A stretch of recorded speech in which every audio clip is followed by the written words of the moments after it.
සංස්කෘතික අරමුදලින් හෝ සමාජයෙන් කිසිදු අනුමැතියකින් තොරව ඍජුවම සාක්ෂි දී තිබෙනවා. සජිත් ප්‍රේමදාස මහත්මයාගේ ඍජු නියෝගමක් තමයි මේ වියදම් කරේ.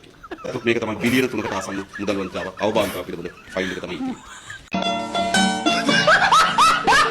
ඇටෙත් එක්කම කපාගෙන පොඩි පොඩි කෑලි වලට කපලා අවුවේ දාලා හොඳට ලුණු දාලා දවසක් විතර තියලා මේ අවුවේ වේල ගන්න තමයි. එතකොට මචං උඹලා අර රවට්ටලා ඡන්දය අරගෙන හරිද අර ෆයිල් මේ ෆයිල් තියෙනවා කියලා රටට ජනාධිපති කෙනෙක් පත් වුණානේ මචං. හරිද? දැන් මචං ওই ෆයිල් වල තිබිච්ච නඩු වලට හැටියට ওই භාගයට භාගයක් ඉන්න ඕන මචං හිරේ නේද? එතකොට කොබන් ওই හිරේට දාපු සෙට් එක මට පේන්නේ මේ තාම දාන්න බලාපොරොත්තුෙන් ඉන්නවද නැත්නම් ඒ කට්ටිය ඉවර වෙලා මේ ආණ්ඩුව ඉවර කරලා ගිහිල්ලා හොරු අල්ලන්න බලාපොරොත්තුෙන් ඉන්නවද මට තේරෙන්නේ නැහැ මචං. මේ අර මෝඩ ජෙප්පෝ සෙට් එකක් ඉන්නව නේද?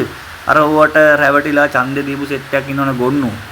උඹලට කියන්නේ උඹලා හැමදාම ගොන්නු වගේ ඇන්දින එක විතරයි වෙන්නේ. හරිද? කවදාවත් හොරු අල්ලන්නේ නැහැ මචං. Sanju Vlogs YouTube channel like and subscribe. Carol set when I'm in Nika.